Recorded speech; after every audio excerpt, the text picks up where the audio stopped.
हिम्मत मत खोना, अभी बहुत आगे जाना है। जिन्होंने कहा था तेरी बस का नहीं, उनको भी करके दिखाना है। नमस्कार। हिंदी साहित्य श्रृंखला के अंतर्गत रीति काव्य की सीरीज में आप सभी का स्वागत है। हम देख रहे हैं NTUGC नेट 2004 से लेकर 2020 तक पूछे गए प्रश्नोत्तरी सीरीज। तो आइए शुरू करते हैं आज की कक्षा।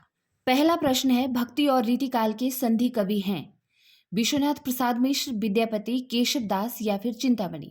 तो ऑप्शन सी इसका सही उत्तर होगा। केशव दास ऐसे कवि हैं जो भक्ति और रीति काल के संधि कवि की श्रेणी में आते हैं।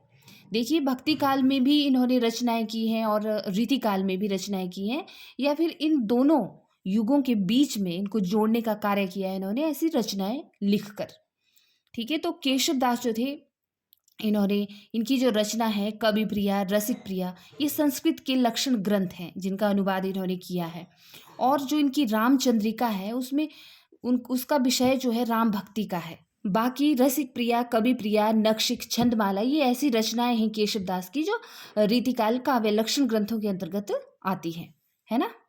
नेक्स्ट प्रश्न है, केशव दास के बारे में किसने कहा है कि भक्तिकालीन कवियों में संभवतः यह पहले कवि हैं जिन्होंने ब्रज भाषा में मुक्तकों के साथ साथ प्रबंध काव्य रचना भी की है।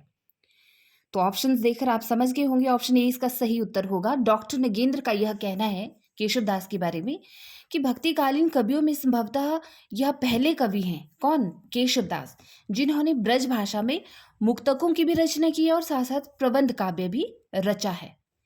उसी तरह से तीसरा प्रश्न है, छत्र प्रकाश किस प्रकार का काव्य है?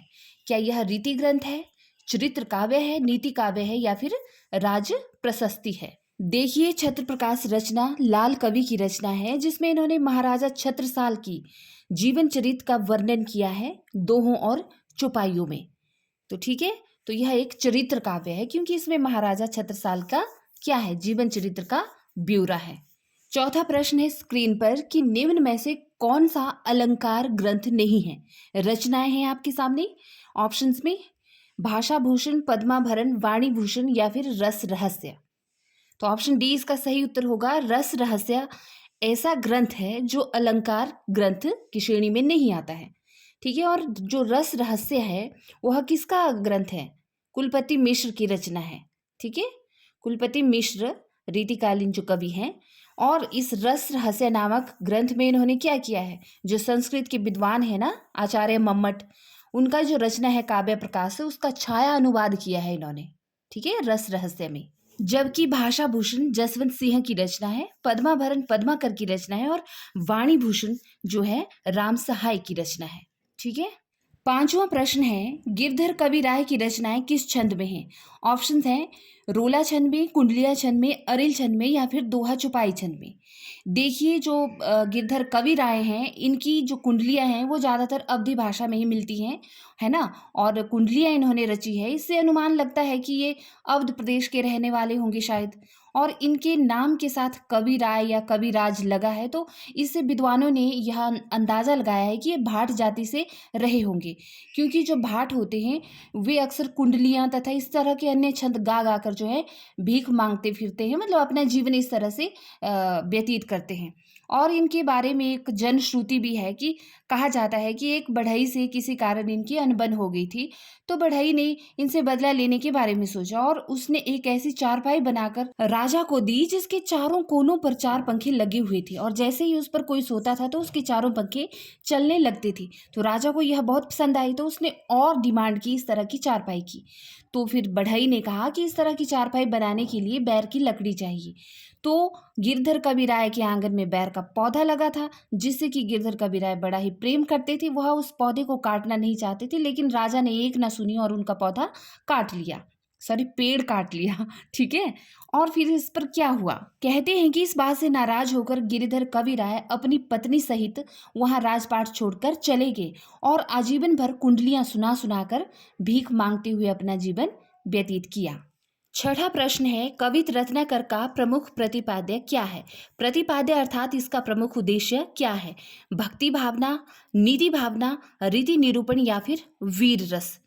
तो जो कवित रत्नाकर है वह सेनापति, कवि सेनापति की रचना है और इसमें इस कवि की कुछ स्फुट रचनाओं का संकलन किया गया है और इसमें 5 शीर्षक या अध्याय दिए गए हैं जिनमें क्या नाम दिया गया है, जिन्हें तरंगों का नाम दिया गया है। ठीक है, पहली तरंग, दूसरी तरंग, तीसरी तरंग, इस तरह से। प्रश्न 7 है कि कविराज शिरोमणि की पदवी इनमें से किस कवि को प्राप्त थी? कवि देव को, कवि चिंतामणि को, कवि केशवदास को या फिर पद्माकर को? तो ऑप्शन डी इसका सही उत्तर होगा।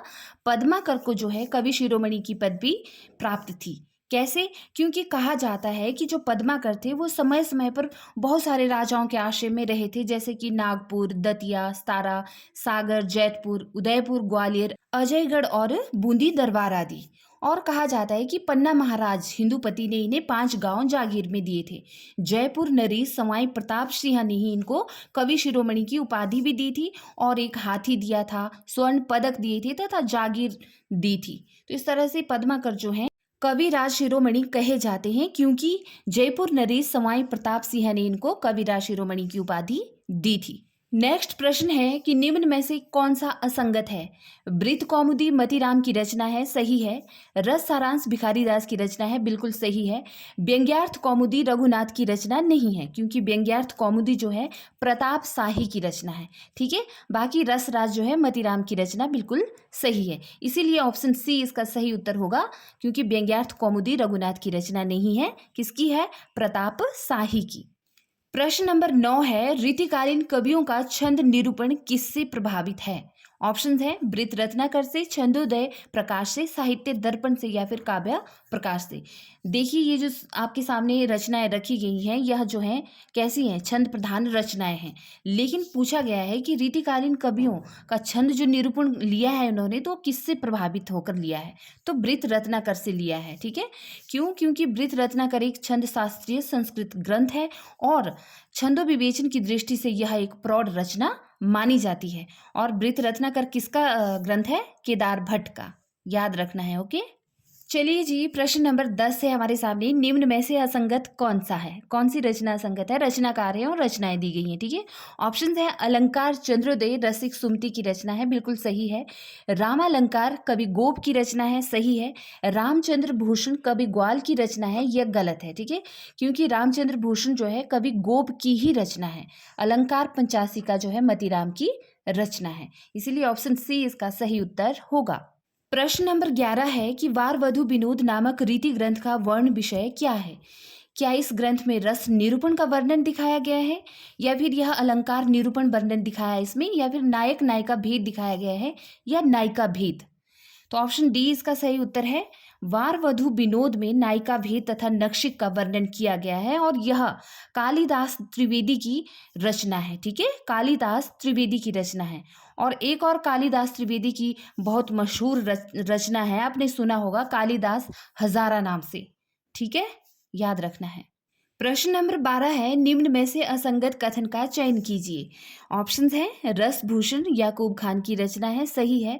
वार वधु विनोद कालिदास त्रिवेदी की रचना है, सही है। नवरस तरंग वेणी प्रवीण की रचना है, सही है। लेकिन रस प्रबोध जो है वह चिंतामणि की रचना नहीं है। रस प्रबोध किसकी रचना है? रसलीन की रचना है। ठीक है, प्रश्न नंबर 13 है, रीतिकाल के उस कवि का नाम बताइए जो निम्बार्क संप्रदाय में दीक्षित था और जिसने रीति निरूपक ग्रंथ लिखे। क्या वो रसलीन है, रसनिधि है, हित वृंदावन दास है, या फिर रसिक गोविंद है? तो ऑप्शन डी इसका सही उत्तर है। रसिक गोविंद ही वह रीतिकाल के कवि हैं जो निम्बार्क संप्रदाय में दीक्षित थे और रीति निरूपक जिन्होंने ग्रंथ लिखे थे। इनका जो ग्रंथ है रामायण सूचनिका, समय प्रंथ, कलयुग रासो और युगल रस माधुरी बड़े प्रसिद्ध ग्रंथ हैं। वैसे तो इनका मूल नाम गोविंद था, लेकिन कृष्ण भक्त हो जाने के बाद इन्हें रसिक उपाधि मिली थी। प्रश्न नंबर 14 है, निम्न में से असंगत कथन का चयन करें। गोविंदानंद घन रसिक गोविंद की रचना है, सही है। जुगल विलास कवि देव की रचना है, यह गलत है। रसिकानंद ग्वाल कवि की रचना है, सही है। रस पीयूष निधि सोमनाथ की रचना है, यह भी सही है। जो जुगल विलास है वह किसकी रचना है? वह है आपके कवि राम सिंह की रचना। ठीक है, जुगल विलास राम सिंह की रचना है, इसलिए ऑप्शन बी इसका सही उत्तर होगा। यह असंगत कथन है। प्रश्न नंबर 15 है, ब्रज भाषा गद्य के माध्यम से विषय को समझाने का प्रयास इनमें से किस रीति ग्रंथ में किया गया है? तो ऑप्शन ए इसका सही उत्तर होगा। व्यंग्यार्थ कौमुदी एक ऐसा ग्रंथ है जिसमें ब्रज भाषा गद्य के माध्यम से विषय को समझाने का प्रयास किया गया है। प्रश्न नंबर 16 है, रीतिकाल में राम काव्य परंपरा में रामाश्वमेघ नामक प्रबंध काव्य की रचना करने वाले कवि कौन थे? ऑप्शंस हैं सरजू राय पंडित, मधुसूदन, रामप्रिय शरण या फिर कृपा निवास। तो ऑप्शन बी इसका सही उत्तर है। मधुसूदन इसके कवि थे जिन्होंने क्या किया है, राम काव्य परंपरा में रामाश्वमेघ नामक प्रबंध काव्य की रचना की है। प्रश्न नंबर 17 है, रीतिकाल के प्रसिद्ध कवि महाराज विश्वनाथ सिंह कहाँ के राजा थे? क्या ओरछा के थे, दतिया के थे, उज्जैन के थे या फिर रीवा? तो ऑप्शन डी इसका सही उत्तर है। रीतिकाल के प्रसिद्ध कवि महाराजा विश्वनाथ सिंह रीवा के राजा थे। प्रश्न नंबर 18 है, अनूप शहर का रहने वाला कवि इनमें से कौन सा था? क्या कवि देव थे, क्या सेनापति, घनानंद या फिर पद्माकर? तो ऑप्शन बी सेनापति इसका सही उत्तर होगा। सेनापति जो थे अनूप शहर के रहने वाले कवि थे। मैंने पीछे वाली वीडियो में भी आपको अच्छे से यह बताया है। प्रश्न नंबर 19 है, अनियुक्ति कल्पद्रुम के रचयिता कवि कौन है? गिरधर कवि राय, दीनदयाल गिरी, भगवत रसिक या फिर ब्रजवासी दास? तो अनियुक्ति कल्पद्रुम की रचना किसने की है? दीनदयाल गिरी ने की है। ठीक है। प्रश्न नंबर 20 है, अनन्य निश्चयात्मक ग्रंथ के रचयिता कौन है? ब्रजवासी दास, हित वृंदावन दास, भगवत रसिक या फिर सेवादास? तो ऑप्शन सी इसका सही उत्तर होगा। भगवत रसिक की रचना है अनन्य निश्चयात्मक। ओके। प्रश्न 21 है, मतिराम कृत ललित ललाम पर किस संस्कृत ग्रंथ का प्रभाव है? चंद्रालोक का, अलंकार सर्वस्व का, काव्य प्रकाश का या फिर कुबलानंद का? तो कुबलानंद जो है अपय दीक्षित की रचना है, इसी का प्रभाव है मतिराम कृत ललित ललाम पर। प्रश्न 22 है, महाभारत का दोहा चौपाई शैली में अनुवाद किस कवि ने किया है? सवल सिंह ऐसे कवि हैं जिन्होंने महाभारत का दोहा चौपाई शैली में अनुवाद किया है, तो आपने याद रखना है ये। ठीक है। प्रश्न नंबर 23 है, यूरोप में बिहारी सतसई के समकक्ष कोई रचना नहीं है, यह कथन किस आलोचक का है? तो यह कथन है जॉर्ज ग्रियर्सन का। उन्होंने बिहारी सतसई की तारीफ करते हुए कहा था कि पूरे यूरोप में बिहारी सतसई जैसा कोई भी ग्रंथ नहीं है।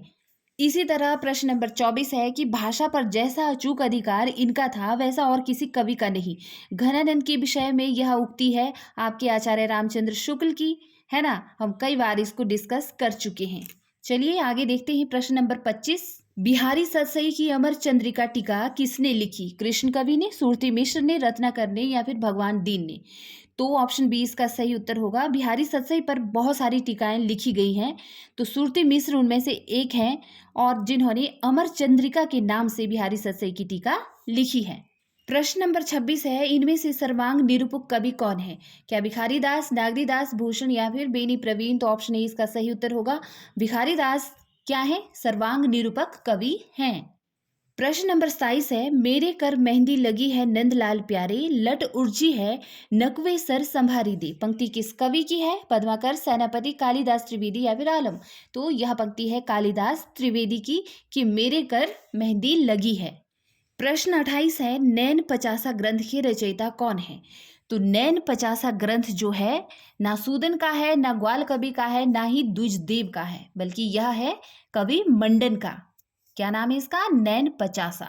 प्रश्न नंबर 29 है, गोरेलाल पुरोहित किस कवि का नाम था? तो देखिए लाल कवि का नाम गोरेलाल पुरोहित भी था। ठीक है, तो याद रखना है आपने। प्रश्न नंबर 30 है, भारतेंदु के पिता गोपाल चंद्र गिरधर दास से किस रीतिकालीन कवि का बड़ा स्नेह था? चंद्रशेखर वाजपेयी का, दीनदयाल गिरी का, ग्वाल कवि का या फिर वीरेंद्र का? तो ऑप्शन बी इसका सही उत्तर है।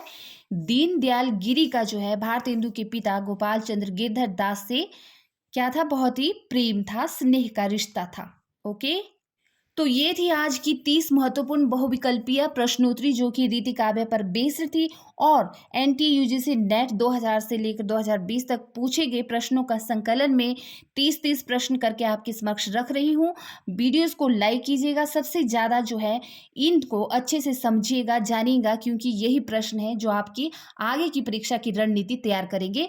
मिलती हूँ आपके साथ नेक्स्ट वीडियो में, तब तक अपना ख्याल रखिए। नमस्कार।